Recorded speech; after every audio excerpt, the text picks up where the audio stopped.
Torah. Oh, you might say, well, that's an amazing chiddush on the part of the Zohar HaKodesh. It's not. It's actually written in the Gemara. There's a sort of like difference in texts. In the Ein Yaakov, it's very well known. The Ein Yaakov, he was a big Torah figure. He was in like close to the Zman of the Rishonim, and he made a likud of all the Agaditas, and he had big manuscripts that in later generations they didn't have. So in the Ein Yaakov, you can sometimes find very fascinating girsois in the actual lashon of the Gemara. And so in the Ein Yaakov it's written that the beginning of the Aseret Dibros is the word Anoichi. Yeah? So the Ein Yaakov says that the word Anoichi is a noitrikon. Do you know what a noitrikon means? Like how do you call it? A Rosh Tevot, you know? Yeah. And it says Anoichi, Aleph stands for Anoichi, Nafshoi means myself, Kesovis Yehovis.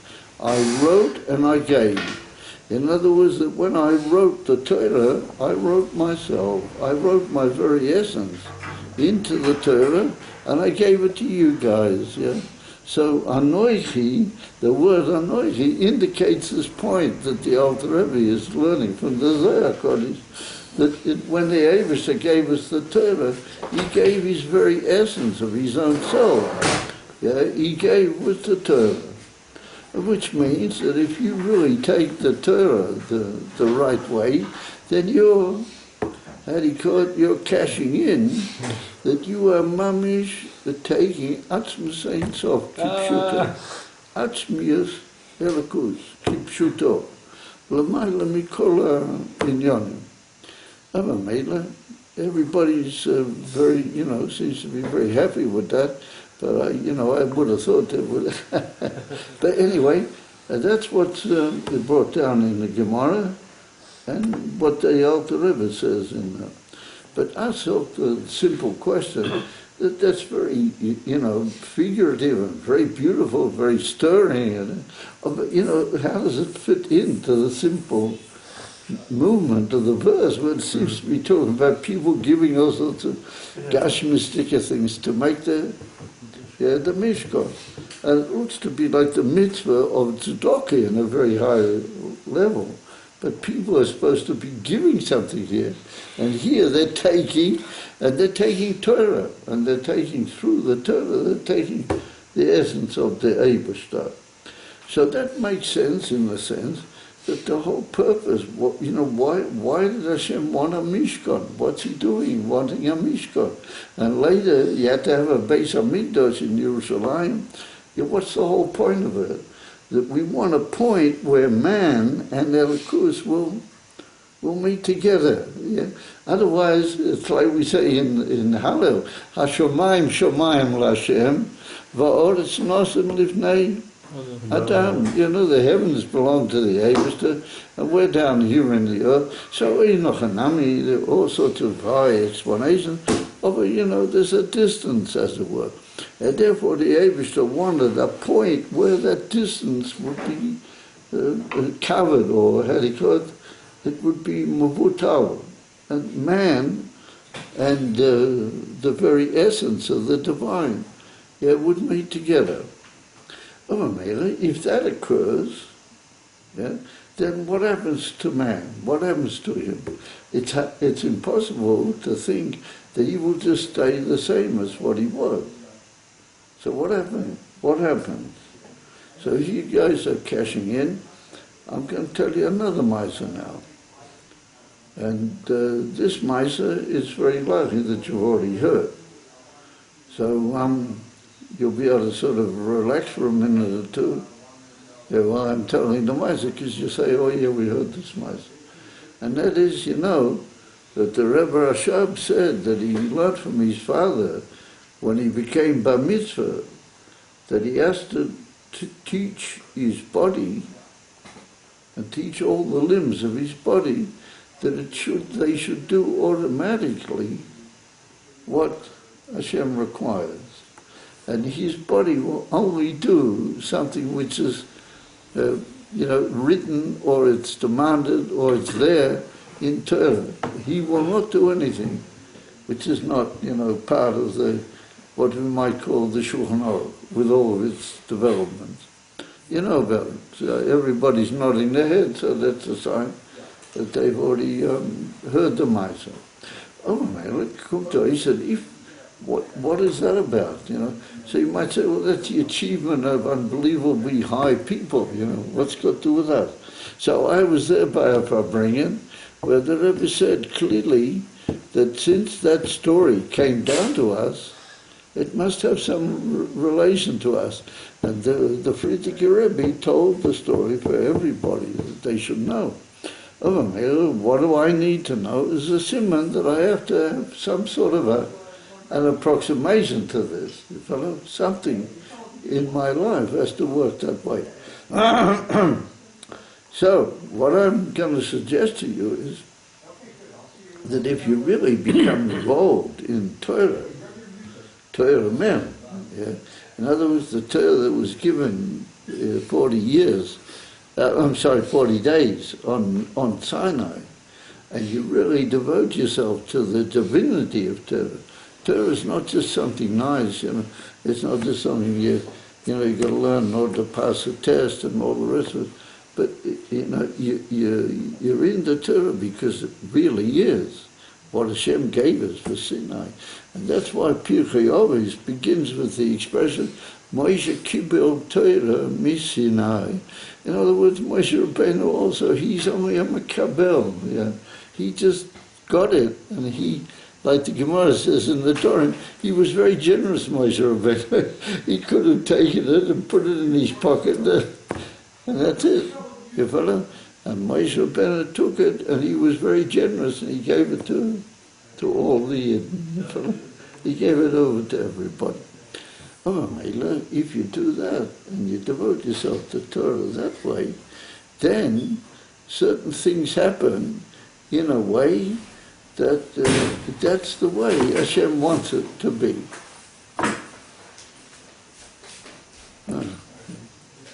Not only we have very few people, but they're taking it. So things begin to happen the way they're supposed to. One of the big problems in life is, giving from your things to something else.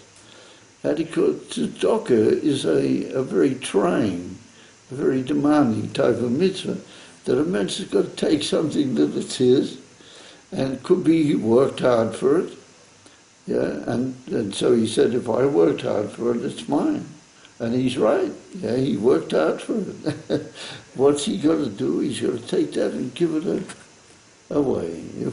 That is not a normal, or usual thing by a human being. He says, wait a minute, this is mine. And particularly money is a very, triumphal thing with a man.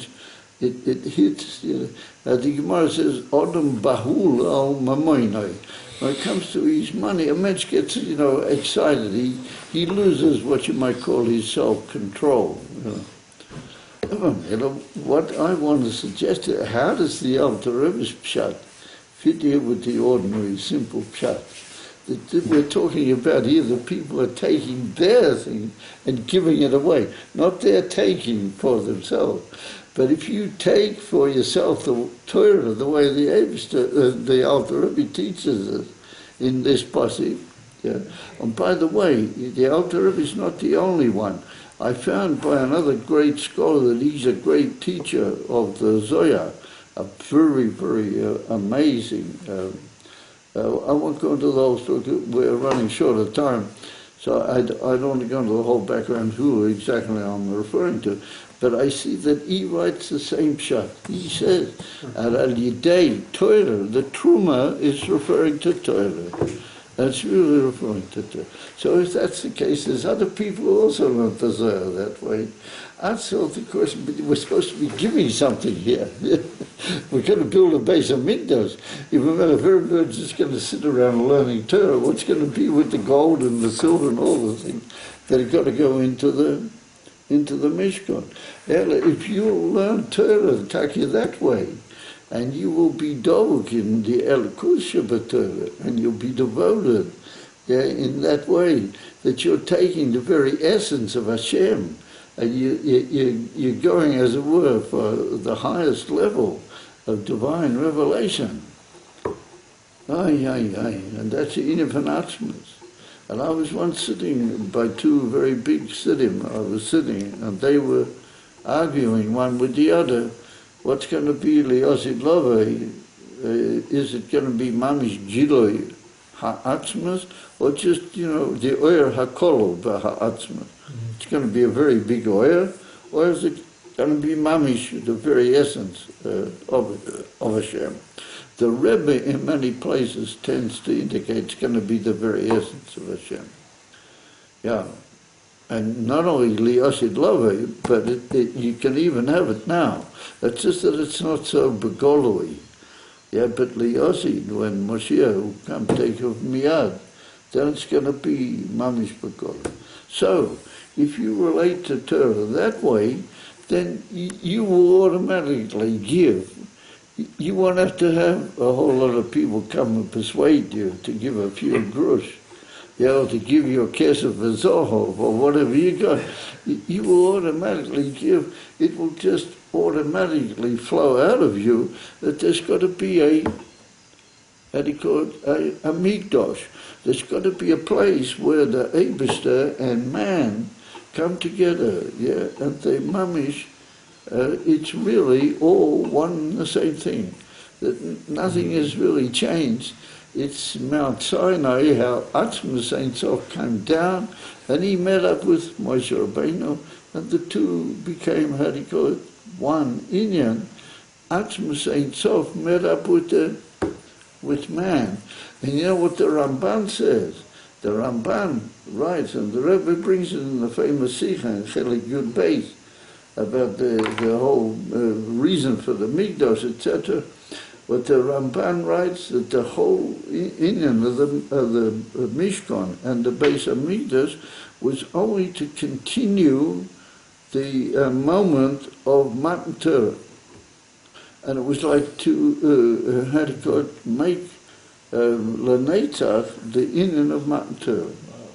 And inside the whole Ikar of the Beis HaMikdash and the Mishkan is the Orim. What the Orim is, the Luchas, and Moshe Rabbeinu received them from the Eibishter. So Kilo, the Eibishter is still giving us the Torah the whole time, through the Mishkan, and through the Mikdash. That's what the Ramban writes. And it's well known, the Rambam writes right at the beginning of Hilchos Beis HaBechira. The Rambam writes that you have to have a special place where you can offer korbanos. So the Rambam apparently learns that the whole purpose of the Mishkan and the Mikdash is to bring the korbanos. Of the Rambam doesn't say that. He said the korbanos are only there, yet to add, as it were, and to elevate the Beis HaMikdash. But the Ikar function of the Mikdash is that moment where Atzmas Ein Sof met up with man, and that's Matan Torah, that's the regular, or that's going on the whole time. And that's the union of the Beis HaMikdash. If you relate to Torah that way, and you take Torah that this is something that's given b'Sinai, and it's restating itself and reoccurring the whole time, or that unbelievable moment where Atzmas Ein Sof and man met together, then you take things differently. Of a mela, you will automatically give it stock, and the truma to actually make that mikdash, and make that place where that's going to be, that will go from you, but that will anyway happen. The way the Rebbe Rashab said that's what happened to him. He made it in such a way that he just does automatically. And you know the famous story. That he once, a Rav asked him, why does he wash his hands 3 times? You know the whole story. And he said he doesn't remember it this second, but since he does it, that's a sign that it's written, because his body only does what is it, you know. When the Rav heard that, his eyes jumped out on stalks, you know. And he mamish collapsed, this Rav, when he heard it, you know. Not like us, you know, we sit around, he mamish, his eyes jumped out on stalks. And he mamish couldn't believe what he heard, you know. The whole thing, you know, it's one on the Maisa. I want to suggest to you even better. So you can say, well, that was beautiful, it was all wonderful, and it's unbelievable. Although we don't have the Beis HaMikdash now, you know. We got a tumor from the crazy Arab up there, you know, with all sorts of tzaras and maisas and politics and armies and tzaras and terrorists. You know, where's the Beis HaMikdash? You know, where's this place of meeting? So I want to suggest to you now two answers to that question. First of all, it depends how you learn the Peshat. And you have to realize that we said before that the Rambam, I mean the Rambam, not the Ramban, the Rambam. The Rambam, he learns a little bit less the, how do you call it, the sensation of the reason for the Beis HaMikdash. He said it's a place for the Korbanos. Oh, but the Rambam says in Peri Daled, in the Hilchos Beis HaBechira, he has not mentioned up till the fourth Peri, the whole, you know, the Oren. The Rambam, he talks about the Mikdash, but he hasn't mentioned the Oren. Yeah. And the Oren is the Oren. And all of a sudden the Rambam starts talking about the Oren. But he doesn't say that there was a commandment to make the Oren and this. He just says there's a Oren. It's like, it's got the luchas in it and everything. And then he says the amazing thing, the Rambam, and he said that in the time of Yoshiyahu HaMelech, but the Rambam's not a story. He's not a history book. He's just a list of all the halachas. Comes again, the Rambam, and he writes that 180 years, I think it was, before the actual Churban of the Beis HaMikdash Rishon, Yoshiyahu HaMelech, he was a very righteous king, Yoshiyahu. He was mamish something.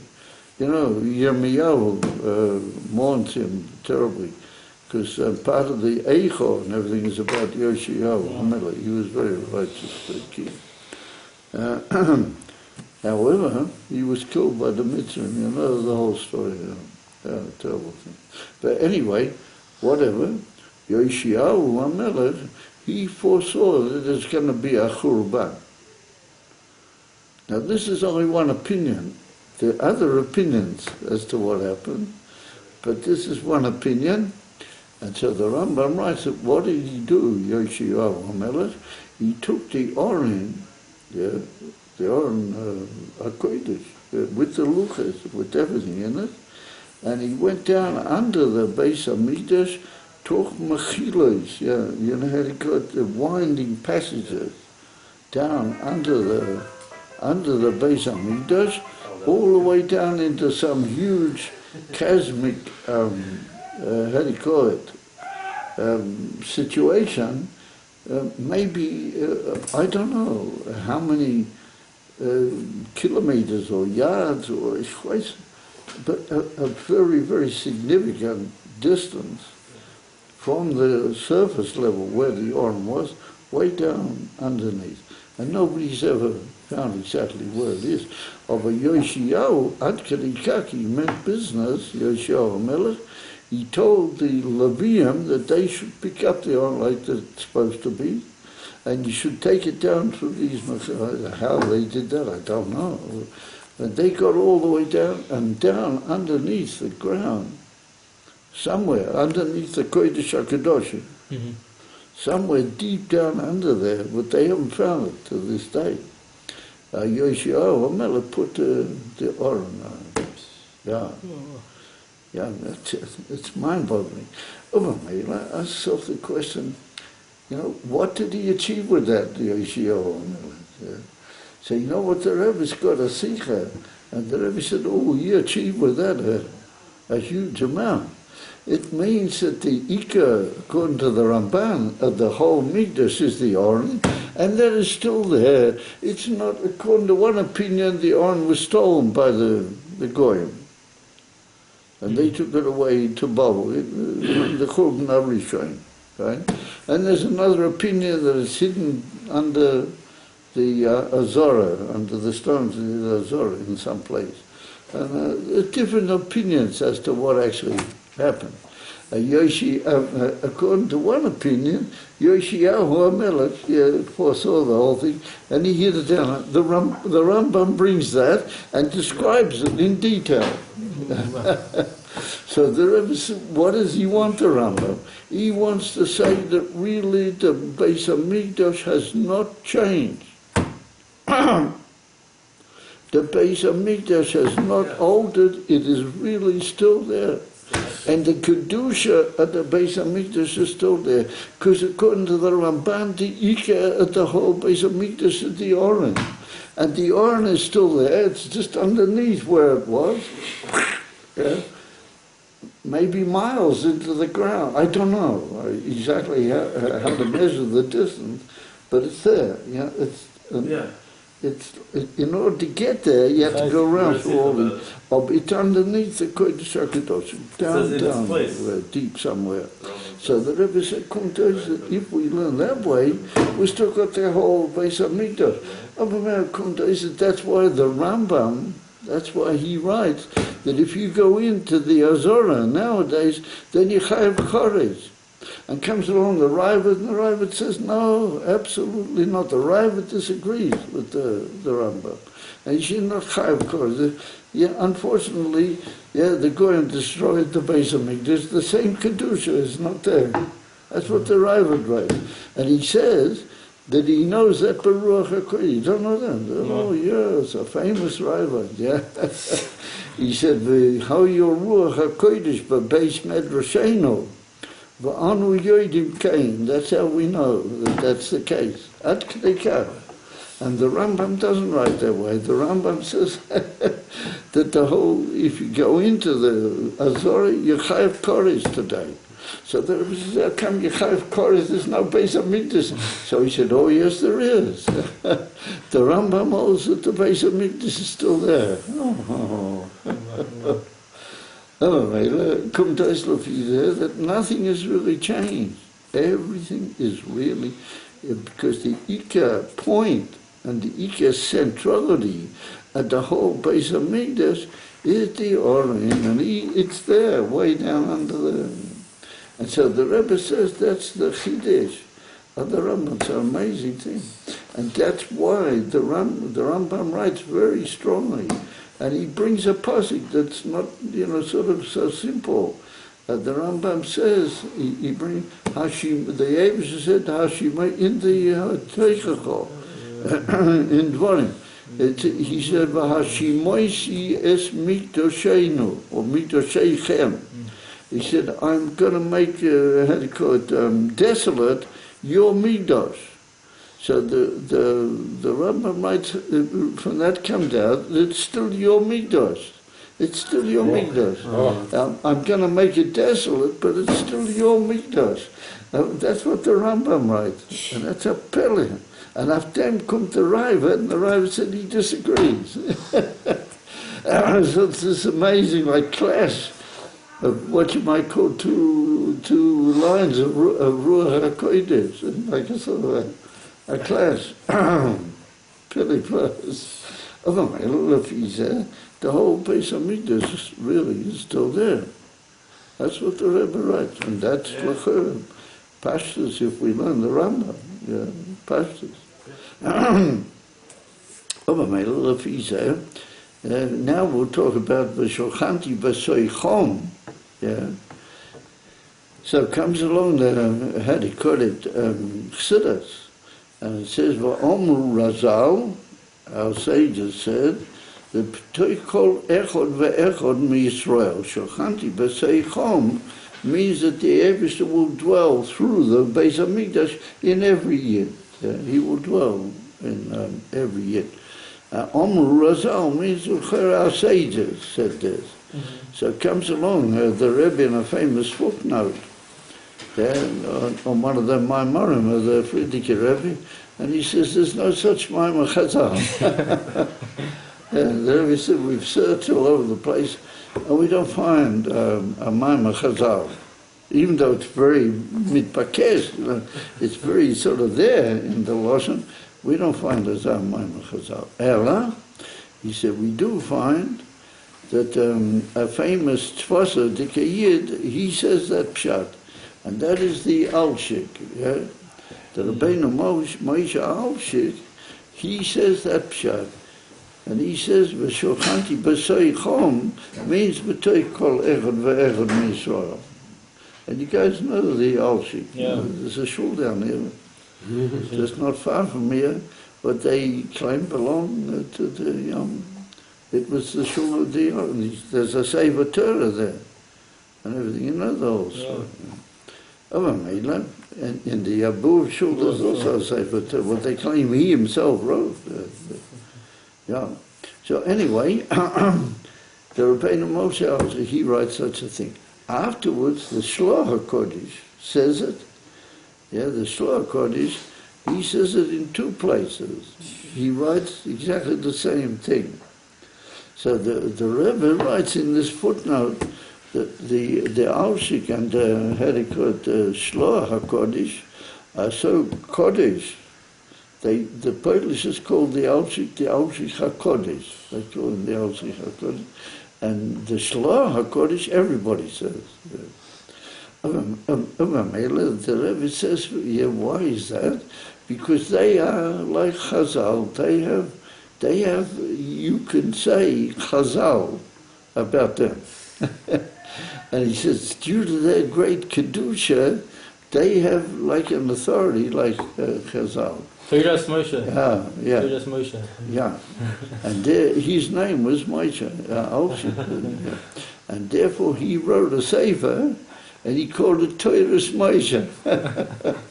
And nobody calls it that name. Yeah, it's written in Israel that you can't call it that name. It was Toras Moshe. So we refer to it as the Alshik. Yeah. But really it's Toras Moshe. So now it makes good sense why he called it Toras Moshe. You guys are not funny. You come to us about the Shloach HaKodesh, you can say Chazal. I say Chazal. Who gam Chazal? They say, B'toi kol echad ve'echad mi'Yisrael. Nimtzelapi say that the Beis HaMikdash wasn't meant to be only in one place. It was meant to be in one place to give you a lot of, motivation, and to bring a very special sort of Giloi Elokus into the existence of the world, or Ba'ali Teiseh, to reach inside you. And what have you got to be? You've got to be a walking Mikdash. You've got to be the Mikdash walking around on 2 feet. And if you don't believe me, then it's written in Derech Mitzvah Socha. Look up in the Mitzvahs, Binyan Mikdash, from the Rebbe the Tzemach Tzedek, and that's what he says, that all the Kedim and all the and all the Yeriyos and all the amazing things we're learning about in this parsha are all there in the man. Yeah?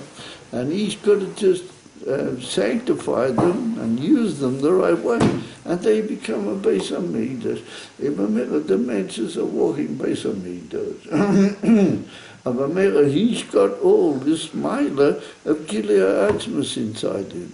You follow? If he really goes, and he approaches things, the right way, we begin to get some idea what a Yid is. You follow? What is really a Yid? What is so, Ato B'chatonim, Mikol Ha'amim, that the Eibishter's Bechira Atzmias in Yidden is a very powerful and unbelievable thing. And therefore the Rebbe, Kodesh HaKadoshim, the Rebbe stood for hours giving Yidden dollars, And all sorts of Yidden went past, Dr. Lubavitchers, from all over America. Every Sunday they would go past and they'd be give them $1 and give them a bracha and say something good. Which could you do with Atzm Saint Sof inside a group? Yeah, that's what you're dealing with. Yeah, you're dealing with Shochanti B'Seichel.